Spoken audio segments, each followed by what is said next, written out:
أسعد الله أوقاتكم مشاهدينا الكرام. نشرة الأخبار نقدمها لكم من تلفزيون الدولة إريتريا، نستهلها كالعادة بأهم وأبرز العناوين. تشييع جثمان نيافة الأنبا قيرلس.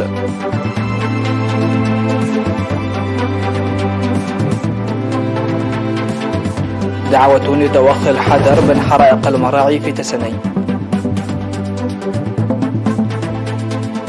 جهود لتقوية تعليم الأساس في الإقليم الأوسط.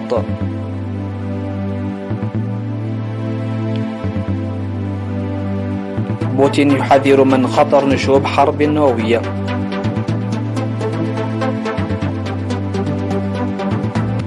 الاتحاد الأوروبي يناقش توسيع فضاء شنغن للتنقل الحر.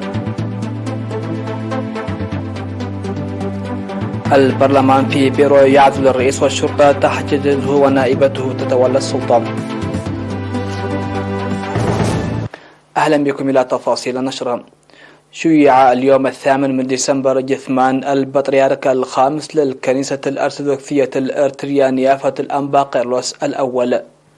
وقامت الكنائس في البلاد بإقامة القداس منذ منتصف الليل قارعة الأجراث ل12 مرة، كما أقام القساوسة والرهبان القداس والصلوات الترحم في دير دبرسيون القديسة مريم، ليتم نقل جنازة نيافة الأنبا من منزله إلى الدير يرافقها البطاركة لتنظيم التراتيل والصلوات. وجرت بعد ذلك مراسم وداع بحضور الرئيس سياسي أفورقي والوزراء وكبار المسؤولين في الحكومة والجبهة ومندوبي الكنائس الشقيقة من مصر وإثيوبيا ورجال الدين في البلاد والدبلوماسيين المعتمدين لدى الدولة. وقرئ في المناسبة تاريخ حياة نيافة الأنبا قيرلس الأول البطريرك الخامس للكنيسة الأرثوذكسية الإريترية وكلمات نعي من ممثلي الكنائس. وبعد إكمال مراسم الصلوات والوداع في دير دبرسيون القديسة مريم، جرت مراسم الدفن في دير دبر مئوان الأب بصو أملاخ في منطقة غوديتي في الإقليم الجنوبي. هذا وقد وافت المنيا البطريرك الخامس الكنيسة الأرثوذكسية الإريترية نيافة الأنبا قيرلس الأول في 2 من ديسمبر عن عمر بلغ 96 عاما جراء مرض ألم به.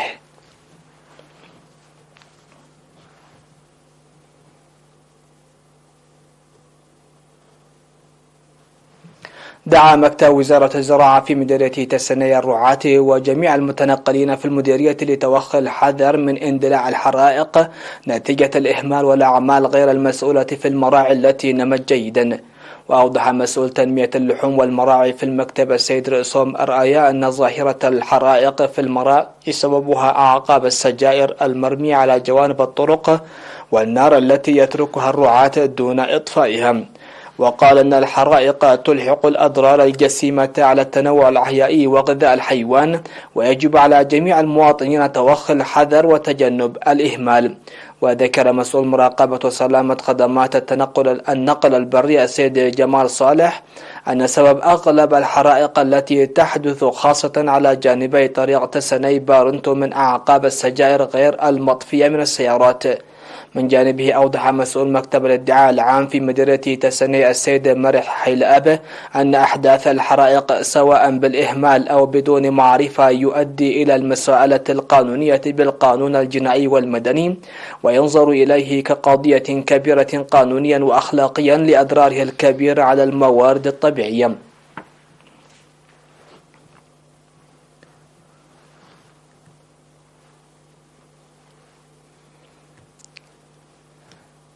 ذكر مكتب التعليم في الإقليم الأوسط عن بذل الجهود الحثيثة لتقوية التعليم الأساس. وأوضح مسؤول تعليم الأساس في المكتب الأستاذ مسفن ولد سلاسي لإرنا أن تعليم الأساس جزء تعليمي هام يمتد من رياض الأطفال وحتى المرحلة المتوسطة، ويمنح الاهتمام الكبير من الحكومة ووزارة التعليم. وأشار إلى وجود 124 روضة أطفال و103 مدرسة ابتدائية و17 44 مدرسة متوسطة تقدم التعليم لأكثر من 120 ألف طالبين وطالبة، بالإضافة إلى تقديم تعليم الكبار حتى الصف الثامن مسائي. وذكر على أهمية دور المجتمع عامة وأولياء الأمور خاصة للارتقاء بالعملية التعليمية وتوطيد العلاقة الثلاثية بين المعلم والأب والطالب.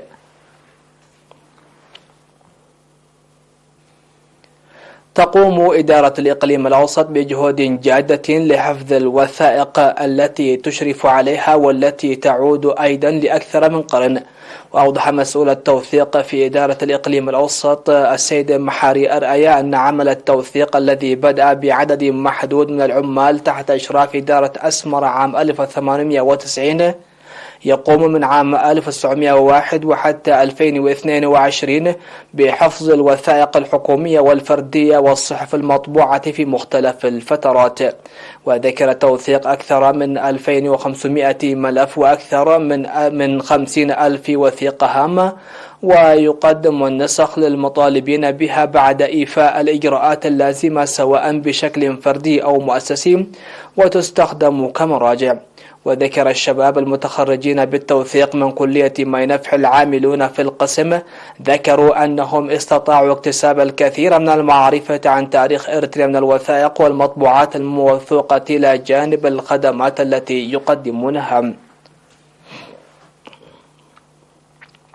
نظم مكتب وزارة الصحة في مديرية ماي ميني سيمينارا في ضاحية ماي غورزو لضمان رعاية الأمومة والطفولة. وأوضح منسق برامج التطعيم في الإقليم الجنوبي السيد كبروم تسفى مريم في المحاضرة التي قدمها، أوضح فوائد حليب الأم وأهمية برامج التطعيم والمتابعة قبل وبعد الولادة. وذكرت منسق الصحة والتوعية في الإقليم الجنوبي الممرضة بلطيش قبراب أنه لا يمكن ضمان صحة المجتمع دون صحة الأم، مشيرة إلى الأضرار الصحية التي تلحقها الولادة في المنزل على الأم والطفل. وأكد المشاركون في السيمينار إلى أن التوعية الصحية المقدمة تزيد من المعرفة الصحية وتقي من الأمراض، منادين لفتح مؤسسات صحية إضافية في المديرية وضعا في الاعتبار بعد القرى. وقال مسؤول الخدمات الصحية في المديرية الممرض أم الجيتا والد يوحنس إن السبب الرئيسي للمصاعب الصحية للأمهات والأطفال عدم القيام بالمتابعة الصحية وإشكالية المواصلات من المناطق البعيدة.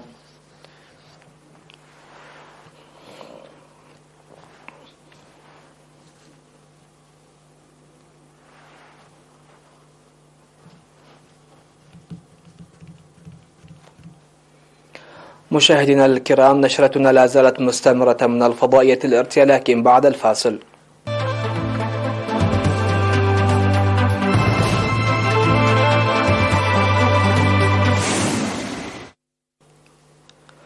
أهلا بكم. على الصعيد العالمي، قال الرئيس الروسي فلاديمير بوتين إن خطر حرب نووية يتصاعد، لكنه أكد على أن روسيا لم تصب بالجنون ولن تكون البادئة في استخدام أسلحتها النووية. وأصر بوتين على أن خطر نشوب حرب نووية آخذ في التزايد، لكنه أضاف أن بلاده تعي طبيعة الأسلحة النووية وتعتبرها أداة للرد فقط على تعرضها للهجوم. وحذر الرئيس الروسي من أن بلاده تمتلك أكثر الأسلحة تطورا، لكنها لا تزيد التلويح بها وتعتبرها أداة للردع على حد قوله. كما حذر من أن العملية العسكرية الخاصة التي تشنها روسيا في أوكرانيا يمكن أن تصبح طويلة الأمد.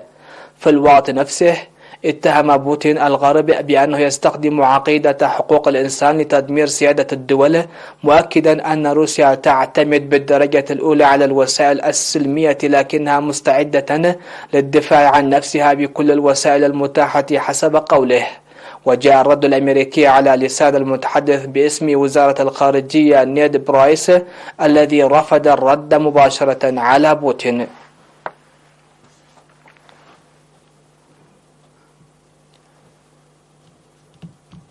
يناقش وزراء داخلية دول الاتحاد الأوروبي الضم كل من بلغاريا ورومانيا وكرواتيا لفضاء شنغن للتنقل الحر بدول الاتحاد، وتحظى كرواتيا بالفرصة الأفضل للموافقة على انضمامها.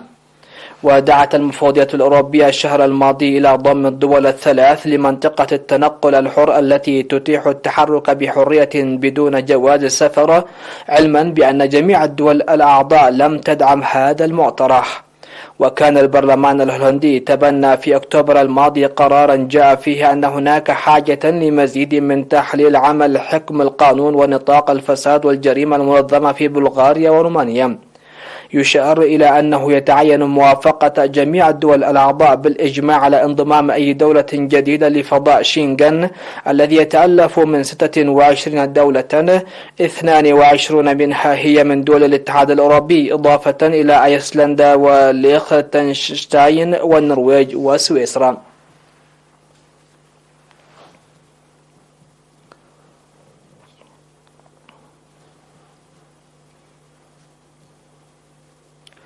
تطورت الأحداث بشكل مثير خلال الساعات الماضية في بيرو بعد ما حاول الرئيس بيدرو كاستيلو حل البرلمان لتفادي التصويت على عزله، لينتهي الأمر بعزله واحتجازه من جانب الشرطة، بينما أدت نائبته ديما بلوارت اليمين الدستورية كرئيس مؤقت.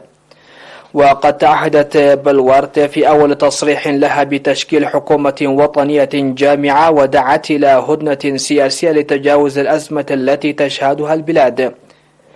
بدورها سارعت الولايات المتحدة الأمريكية إلى الترحيب بتولي بلوارت رئاسة بيرو بعد أدائها اليمين الدستوري أمام البرلمان. وبدورها أيضا أعلنت الشرطة في بيرو القبض على الرئيس المعزول، وذكرت وكالة أسوشيتد بريس أن كاستيلو موجود حاليا في أحد مراكز الشرطة، مشيرة إلى أن وضعه غير واضح. وأعلن التلفزيون الرسمي أن رئيسة الوزراء بيتسي شافيز أعلنت استقالتها، بينما سارع أنصار الرئيس المعزول بالتظاهر أمام البرلمان بعد التصويت على عزله.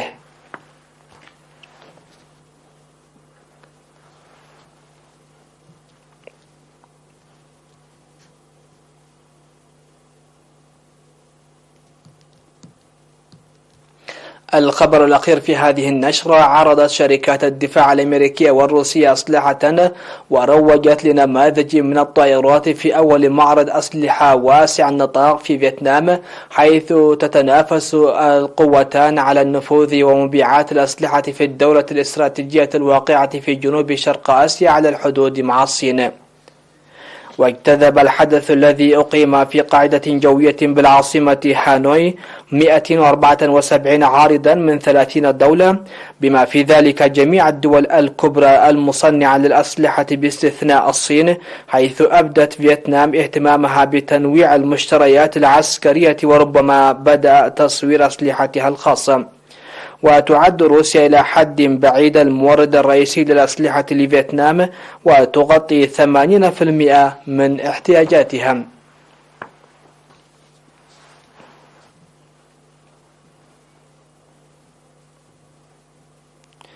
نهاية النشرة، هذا أبرز العناوين.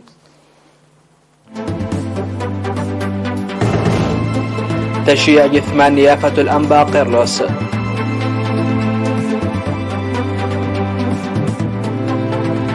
دعوة لتوخي الحذر من حرائق المراعي في تسني.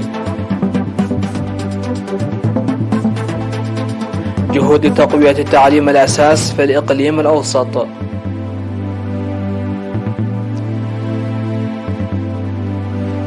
بوتين يحذر من خطر نشوب حرب نووية.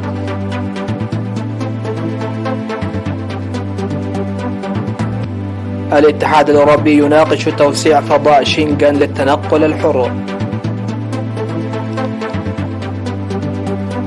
البرلمان في بيرو يعزل الرئيس والشرطة تحتجزه ونائبته تتولى السلطة.